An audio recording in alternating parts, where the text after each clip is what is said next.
अस्सलामुअलैकुम, आप देख रहे हैं समा। मैं हूं सिद्रा मीर और मैं हूं सबा शेख। बुलेटिन का बाकायदा आगाज करेंगे। आपको बताएं कि इस्राएली फौज ने आज सुबह गजा पर फिर हमला किया, आबादी पर मिसाइल बरसा दिए, हजारों आशियाने मलबे का ढेर बन गए। हमास का हेडक्वार्टर और हमास के बमबार ड्रोन यूनिट के इंचार्ज की रिहाइशगाह तबाह हो गई। 31 बच्चों और 16 खवातीन समेत 14 की तादाद 122 हो गई। डॉक्टर्स ने इस्राएली हमलों में जहरीली गैस इस्तेमाल करने का इंकशाफ कर दिया। मुमकिना जमीनी कार्रवाई के लिए 9000 रिजर्व इस्राएली फौजियों को तलब कर लिया गया है।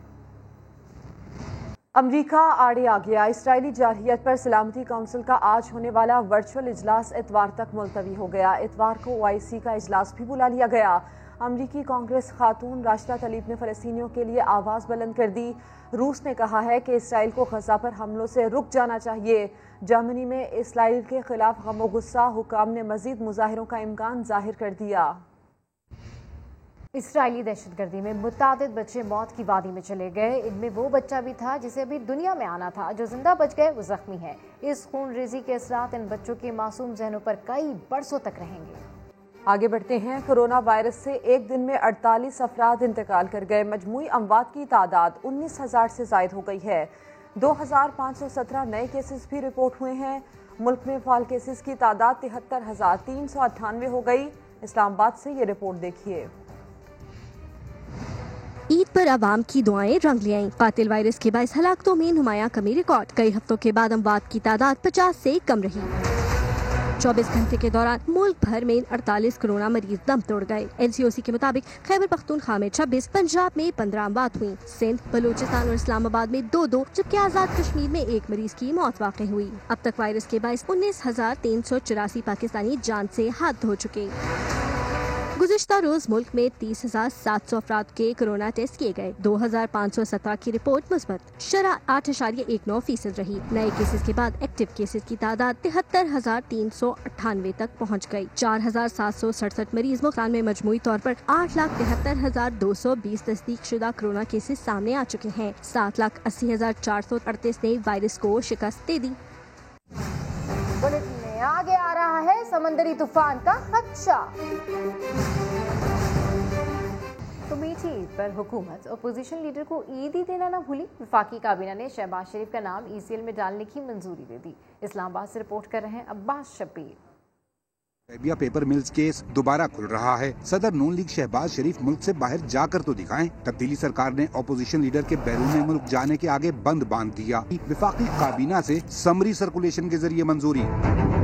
लाहौर हाई कोर्ट से जमानत और बैरून मुल्क जाने की इजाजत भी सरबराह नून लीग के लिए ढाल न बन सकी। नाम ECL में डालने के लिए वफाकी काबीना के कम अज कम 14 मेंबर्स की मंजूरी दरकार थी। अरकान से ईद के रोज ऑनलाइन मंजूरी ले ली गई। हुकूमत की जानिब से हुदैबिया पेपर मिल्स केस दोबारा खोलने के फैसले के बाद शहबाज शरीफ का नाम ECL में डालने की दरखास्त नैब ने की थी। काबीना की ज़ेली कमेटी ने एक रोज पहले ही नैब की दरखास्त मंजूर करने की सिफारिश की, जिस पर हंगामी बुनियादों पर कार्रवाई हुई और हुकूमत ने शहबाज शरीफ की बैरून मुल्क जाने की कोई भी मुमकिना कोशिश पेश की नाकाम बना दी। वफाकी वजीर इत्तलात फवाद चौधरी का कहना है कि ईद के रोज शहबाज शरीफ का नाम ECL में डालने की इत्तला दुरुस्त नहीं। ट्वीट पैगाम में लिखा कि अभी तक नाम ECL में डालने का नोटिफिकेशन जारी नहीं हुआ है। काबीना कमेटी से सिफारिश की है, इस पर मामूल के तरीक़ाकार के मुताबिक अमल होगा। नून लीग की रहनुमा मरियम औरंगजेब शहबाज शरीफ के खिलाफ ईद के दिन समरी निकलने पर सीख पा हो गई। कहा कि छुट्टी वाले दिन समरी जारी की गई, अदालती हुक्म की तौहीन की गई। उन्होंने कहा मामला इमरान खान और नून लीग का नहीं बल्कि हुकूमत और लाहौर हाई कोर्ट का है। ईद के दिन, ईद की छुट्टी वाले दिन एक गैर कानूनी, जस्टिस को सबोटाज करने वाली, illegal, contempt of court, court के ऑर्डर की डिफायंस करते हुए एक समरी इनिशिएट की गई और सर्कुलेट की गई। क्या कोई दहशतगर्द है शहबाज शरीफ? एक गैर कानूनी समरी कोर्ट का ऑर्डर होने के बावजूद, कोर्ट का ऑर्डर फील्ड में होने के बावजूद, सबजुडिस होने के बावजूद एक गैर कानूनी समरी वजारत दाखिला की तरफ से इनिशिएट की गई इमरान खान के हुक्म पे नैब, FIA, इंटीरियर मिनिस्ट्री, इमिग्रेशन और काबीना के दफ्तर खोले गए। शहबाज शरीफ को रोका गया एयरपोर्ट पे।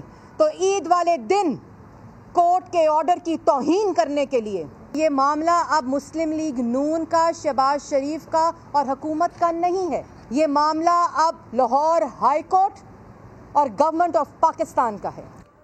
पायलट्स के जाली लाइसेंसेस के मामले पर एक और सनसनीखेज इंकशाफ हुआ है। जाली लाइसेंसेस के हामिल पायलट्स ने खुद इम्तिहान देना तक गवारा न किया। बाज़ ने परवाज के दौरान ही पेपर हल किए, जबकि बेशतर ने तो ईद और ईद मिलादुन नबी पर भी इम्तिहान दिए। सिविल एविएशन अथॉरिटी ने सुप्रीम कोर्ट को सब बता दिया। सिस्टम तक गैर कानूनी रसाई देने वाले सहूलतकार अफसरान भी मुलाजमत से हाथ धो बैठे। इस्लामाबाद से जुल्करनैन इकबाल की रिपोर्ट देखिए। पीआईए और दीगर एयरलाइंस के पायलट्स ने जाली लाइसेंस कैसे हासिल किए? सिविल एविएशन अथॉरिटी की जानिब से सुप्रीम कोर्ट में जमा कराई गई रिपोर्ट में तहलका खेज इंकशाफ। मनसूख शुदा 32 लाइसेंस गैर कानूनी तरीके से हासिल किए गए। पायलट शौकत महमूद ने ईद उल अजहा के दिन कंप्यूटराइज्ड इम्तिहान दिया। बास ने खुद पर्चा हल करना भी गवारा नहीं किया और अपनी जगह इम्तिहान में किसी और को बिठाया। रिपोर्ट के मुताबिक 2 दर्जन से ज्यादा पायलट्स ने हफ्तावार छुट्टी के दिन और मुकर्ररा दफ्तरी वक्त खत्म होने के बाद पेपर दिए। बिलाल चोगताई ने यौम कश्मीर और सैयद सलीम अली ने ईद मिलादुन नबी के दिन इम्तिहान दिया। पायलट सैफुर रहमान बरकी, अली हसन और बासितुर रहमान इम्तिहान देने के वक्त मुल्क में मौजूद ही नहीं थे। 2 कप्तान इम्तिहान के दौरान महवे परवाज थे।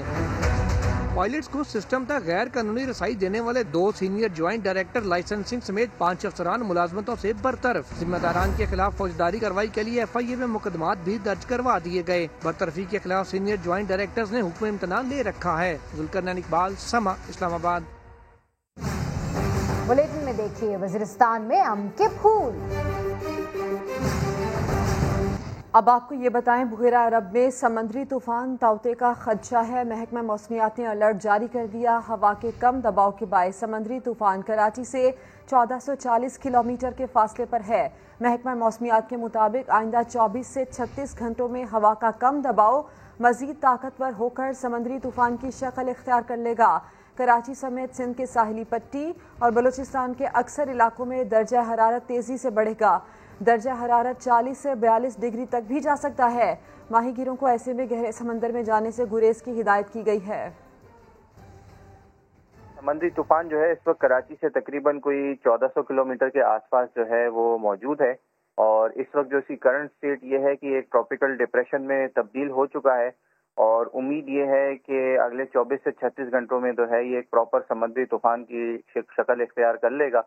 इसके अर्ली इफेक्ट्स जो हैं वो ये हैं कि कराची समेत सिंध की साहिली पट्टी और बलूचिस्तान के काफ़ी सारे इलाकों में जो है वो टेम्परेचर्स काफ़ी तेज़ी से राइज होना शुरू हो जाएंगे। एक short term mild heat wave हम कह सकते हैं जिसमें टेम्परेचर जो है वो 40 से 42 डिग्री और फीस लाइक जो है वो तकरीबन 43-45 तक जो है वो जा सकते हैं।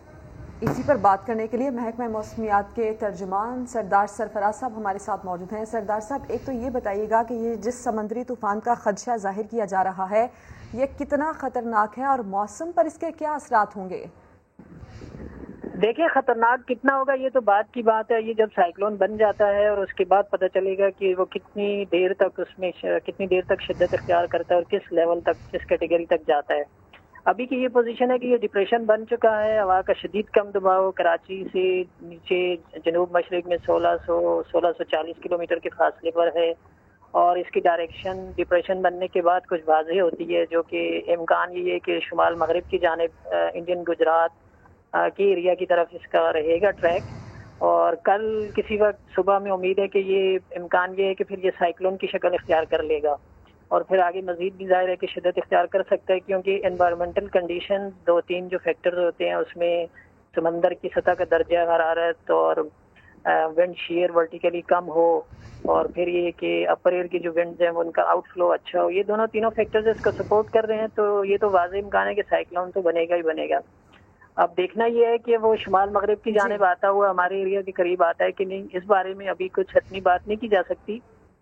सरदार साहब, गर्मी में कितना इजाफा होगा? मौसम की हिद्दत किस हद तक जाएगी, खासकर कराची की अगर हम बात करें तो? देखिए, 16 और 17 2 दिन ऐसे हैं कि जिसमें कल भी गर्मी बढ़ जाएगी कराची में। वैसे तो आपको पता ही है 37-38 तक जा रहा है टेम्परेचर और ह्यूमिडिटी मोर देन 50% रह रही है औसतन दिन में, तो वो फील लाइक बहुत ज्यादा होता है। हॉट एंड ह्यूमिड वेदर चल रहा है।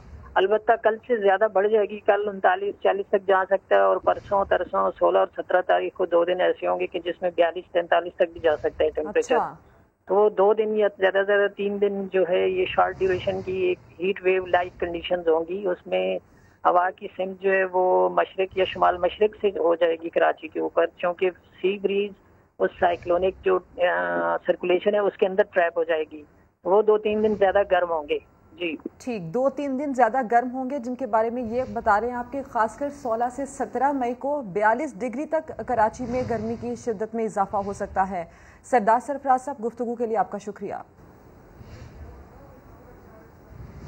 कराची में ईद के मौके पर मौसम शदीद गर्म है। शहरियों की बड़ी तादाद घरों में रही। सड़कों पर ट्रैफिक बहुत ही कम रहा। बाहर निकलने वाले ठंडे मशरूबात पीते नजर आए। इस हवाले से रिपोर्ट कर रहे हैं खुर्शीद आलम। गर्मी बहुत है, क्या करें, शरबत पीना पड़ेगा, ठंडा ठंडा पानी पीना पड़ेगा, गर्मी को बुझाना पड़ेगा ना।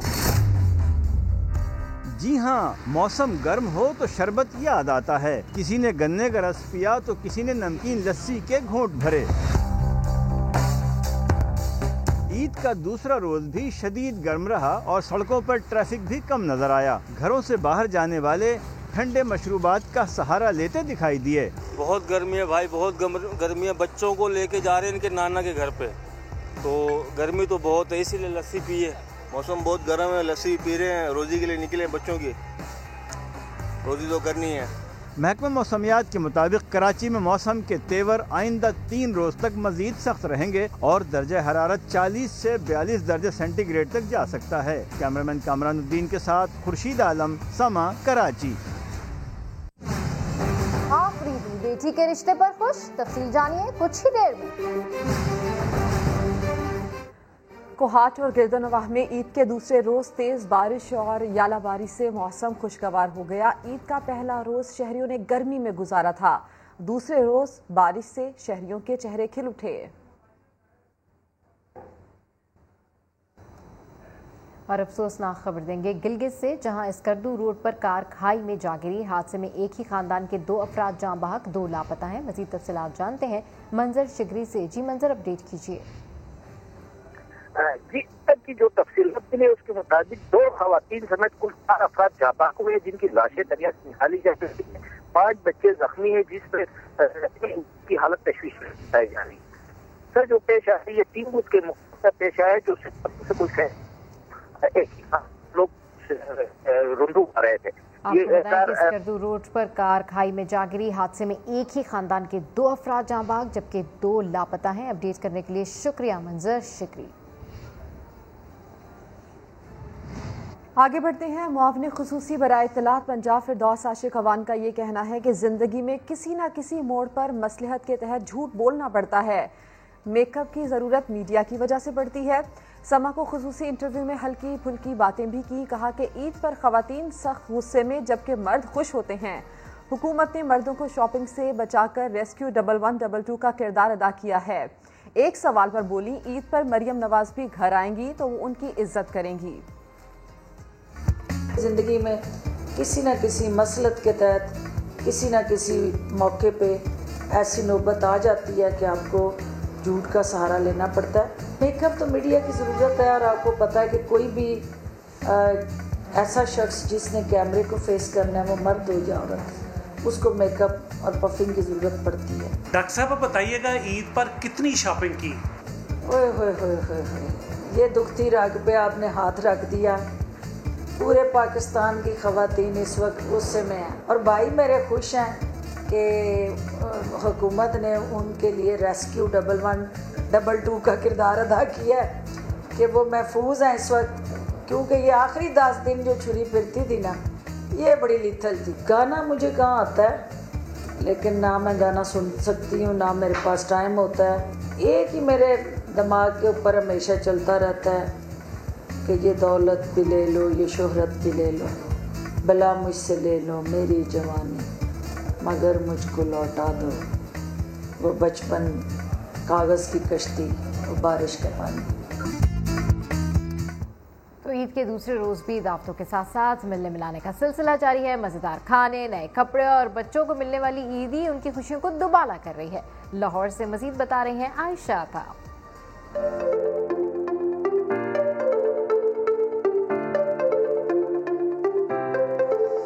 मीठी ईद का दूसरा रोज, चेहरों पर मुस्कुराहटें और 4 सू रंगीनियां। आने वालों को खुशामदीद कहिए और मुबारकबाद दीजिए। बच्चे बड़े सभी त्योहारे ईद की खुशियों में मगन हैं।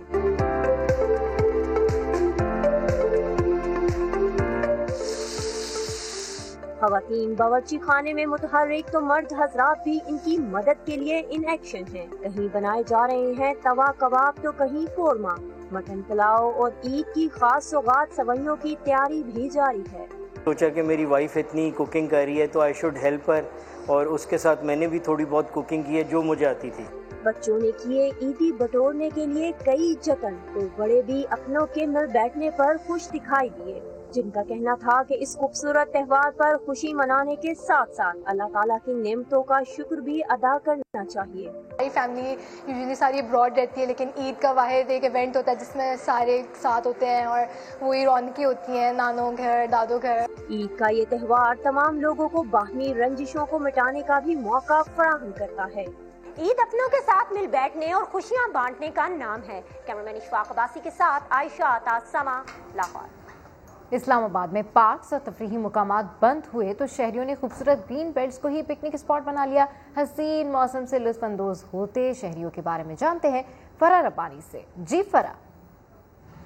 बिल्कुल, ईद का आज दूसरा रोज है तो शहरियों की यही कोशिश थी कि किसी तफरीही मकाम जाकर या कहीं खुली फिजा में जाकर ईद को एंजॉय करें, क्योंकि आज इस्लामाबाद का मौसम भी काफी खूबसूरत है। लेकिन गवर्नमेंट की गाइडलाइंस के मुताबिक पार्क्स और अम्यूजमेंट की जितनी जगह हैं वो सारी बंद हुई हुई हैं, तो शहरियों ने ग्रीन बेल्ट्स को ही अपनी तफरीह गाह बना लिया। इस्लामाबाद के खूबसूरत ग्रीन बेल्ट्स जहाँ पर खूबसूरत फूल भी खिले हुए हैं, तो एक बड़ी तादाद है शहरियों की जो यहाँ पर आई है और एंजॉय करी है। कहते हैं पार्क्स भी बंद हैं, घरों में रहना भी मुश्किल है, तो क्यों ना ग्रीन बेल्ट्स पे ही बैठ के एंजॉय किया जाए। खूबसूरत फूलों के बीच में यहाँ पर शहरी आते हैं जो कि तस्वीर भी बनाते हैं, थोड़ा टाइम स्पेंड करते हैं, उसके बाद अपने घरों को वापस चले जाते हैं। कहते हैं गवर्नमेंट की हिदायत को भी जरूर फॉलो करेंगे, लेकिन ईद का दिन यादगार बनाने के लिए कुछ ना कुछ तो करना है, तो सड़क किनारे इन ग्रीन बेल्ट्स को ही आबाद कर लिया जाए। तो एक बड़ी तादाद है जो यहाँ पर मौजूद है, आते हैं, रुकते हैं थोड़ी देर के लिए और फिर यहाँ से चले जाते हैं। कहते हैं बच्चों का दिल भी बहल जाएगा और ईद का दिन भी भरपूर तरीके से मना लेंगे। जी वेलकम बैक। अभी आपको बताएं कि इस वक्त मुआवनी खुसूसी फिरदौसा शिकवान मीडिया से गुफ्तगू कर रही है। आपको बराह रास्त लिए चलते हैं। जो वार कर रहा है वो किसी को दिखाई नहीं दे रहा और उसकी तबाहकारियाँ अक्रॉस द बोर्ड, रंगो नस्ल, मज़हब, सियासी वाबस्तगी के वो जारी हैं और अक्रॉस द ग्लोब जो है वो उनकी शिद्दत में तेज़ी आई है। लेकिन अल्हम्दुलिल्लाह पाकिस्तान भर में वज़ीर आज़म इमरान खान, NCOC, वज़ीर आला पंजाब उस्मान बुज़दार और दीगर सूबाई हुकूमतों की ज़िम्मेदाराना जो कायदाना सलाहियतों का इस्तेमाल करते हुए उन्होंने पब्लिक फ्रेंडली और नेशनल इंटरेस्ट के साथ जुड़ी हिकमत अमली मुतारफ़ कराई है। वो अल्टीमेटली कोरोना के इस साइकिल को रोकने का बायस बनेगी। लेकिन अभी ये जंग फिरदौसा शिकवान सियालकोट में मीडिया से गुफ्तगू कर रही हैं। प्यारे बहुत दूर हैं, कैद हों और कोई राबता भी ना हो तो उनकी याद ईद त्यौहार में बहुत ही सताती है।